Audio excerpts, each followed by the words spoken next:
আমি একটা কথা বলি যে এই যে কথা হচ্ছে প্রসূন বলছে যে 50 জন সেখানে গার্ড ছিল।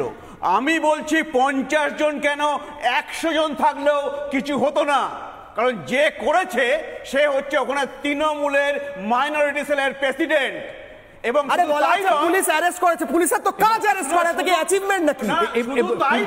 পুলিশ তৃণমূল দেখে নয়, পুলিশ দোষ দেখে। হ্যাঁ নিশ্চয়ই আমি বলবো দাদা, কিন্তু তৃণমূল দেখে অ্যারেস্ট করেনি, বদমাশ দেখে অ্যারেস্ট করেছে। আমি আপনাকে বলছি, যখন অভয়া কাণ্ডের পরে সুপ্রিম কোর্টে কেস চলছিল, সুপ্রিম কোর্ট বলেছিল যে শুধু আইন থেকে হবে না, হাসপাতালে নিরাপত্তা কোথায় আছে, নিরাপত্তা না থাকলে তো প্রিভেনশন হবে না। আর আমি বলছি যে আইনও এখানে প্রয়োগ হয় না। আপনাদের মনে থাকবে এনআরএস মেডিকেল কলেজে 2019 সালে, আজ থেকে 6 বছর আগে, মাথায় জুনিয়র ডাক্তারের মাথায় ইট মেরে ওই হচ্ছে খুলির বোন ভেঙে দেওয়া হয়েছিল, থেতলে দেওয়া হয়েছিল। তারপরে সে ইন্টেনসিভ কেয়ারে ভর্তি ছিল। সেটা হচ্ছে আইপিসিতে নজরুলবাবু বলবেন এটা হচ্ছে গ্রিভাস ইনজুরি। সেই গ্রিভাস ইনজুরি শাস্তি রয়েছে 10 বছর পর্যন্ত জেল। আজ পর্যন্ত বলুন এই 6 বছরে কার শাস্তি হয়েছে? এইটা হচ্ছে সমস্যা। আমাদের রাজ্যে কোনো আইনের শাসন নেই, আইন থাকলেও তার প্রয়োগ হয় না যদি তারা তৃণমূল।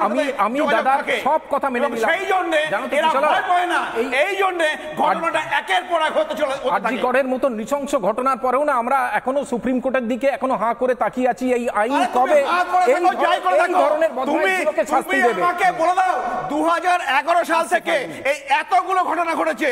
আজকে বহরমপুরে ওখানে এমএলএ নেতৃত্বে সিএমওইচকে মারধর করা হয়েছিল, সেটা হচ্ছে মিডিয়া এসেছিল। কার শাস্তি হয়েছে? আমি নজরুল স্যারের কাছে যাব। 2025 14 বছরে পশুরা বলে দাও কার শাস্তি হয়েছে? তন্ময় দা 1 সেকেন্ড। তাই যদি না হয় তাহলে এই রাজ্যে তাদের কাছে কি বার্তা যাচ্ছে? আমি বলছি নজরুল স্যার, নানা ধরনের কন্টেন্ট দেখার জন্য লাইক করুন, শেয়ার করুন আমাদের ফেসবুক পেজ, সাবস্ক্রাইব করুন আমাদের ইউটিউব চ্যানেল।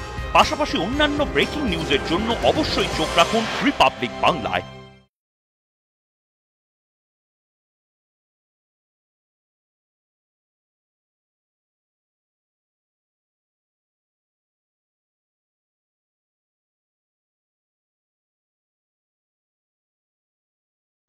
নানা ধরনের কন্টেন্ট দেখার জন্য লাইক করুন, শেয়ার করুন আমাদের ফেসবুক পেজ, সাবস্ক্রাইব করুন আমাদের ইউটিউব চ্যানেল। পাশাপাশি অন্যান্য ব্রেকিং নিউজের জন্য অবশ্যই চোখ রাখুন রিপাবলিক বাংলায়।